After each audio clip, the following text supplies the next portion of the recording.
I walked into my local guitar shop recently fully expecting to pick up a Troublemaker Telecaster. I needed something versatile, dependable, and familiar.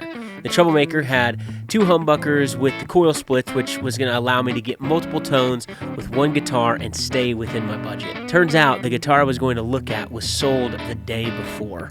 I was bummed to say the least, but it was back to the drawing board. And because of that, I didn't plan on buying a guitar that day. But sometimes when you're in the process of looking for what you want, you end up finding what you need. So here it is, the PRS NF3. It's not your typical PRS. This one's a bit of a rebel. It has a bolt-on neck, has an alder body, 3 narrow-field deep dish pickups that give it a totally different character from the Custom 24s and the McCartys that, to be honest, I really wasn't interested in. And it has a much different characteristic than a Stratocaster, which I actually really like, and I'll explain why. All right, let's run through a few of the specs real quick just so you know what we're working with. The body is solid alder, it's lightweight and resonant. I don't know if it's in tune. The neck is maple. It's a bolt-on with a rosewood fretboard, which, to be honest, I prefer the maple fretboard, but the rosewood wasn't a deal breaker. The scale length is 25.25, and after a little bit of research, I discovered that's right between a Fender and a Gibson feel. The pickups are the PRS narrow field deep dish pickups that resemble more of a P90 to my ear, which I've always wanted a P90 guitar. Like the Novo guitars, sound killer. I really like the P90 sound, but I never had the budget for it, so this gets me close to that. The bridge is a PRS tremolo. The controls are a volume knob, a tone knob, and a 5-way selector switch.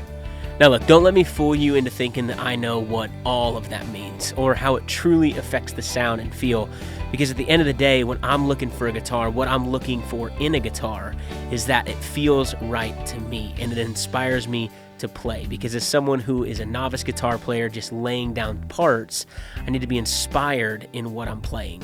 So that's the most important thing to me, and this guitar achieves that. There was something about this guitar that I couldn't put it down. It felt effortless to play. The sound had a clarity and a warmth that I was looking for, but it also had the beef I was looking for. That's why I wanted to get the Troublemaker, because I had the beef of the humbuckers, but I also had the coil split, so it gave me the single coil thing. As I was playing, I couldn't figure out what it was about this guitar, whether it was the neck shape, whether it was the scale length, the string gauge, the pickups. I really didn't know exactly what it was, but I knew that I really liked it. After some research and looking into this model, this isn't the most hyped up PRS. You won't find it on the walls of every big box store, which makes sense because I'd never seen this before.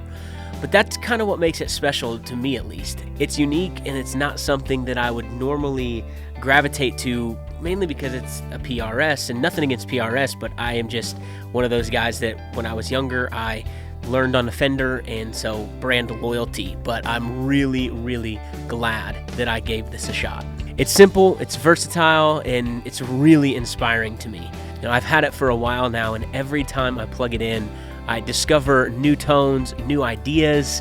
It encourages me to play, which to me is the most important thing. And maybe that's the whole point. If you ever get the chance to try a PRS NF3, do it. I'd encourage you to do it, especially if you're like me, you know, someone who just wants to play something that feels right in your hands. It doesn't make you overthink or fight it too hard. You know, it might not be the loudest voice in the PRS lineup or in the guitar world in general, but I think it definitely is worth having a voice. If you enjoyed this video, drop a comment below and let me know your favorite unexpected gear find. Thanks for watching, and I'll catch you next time.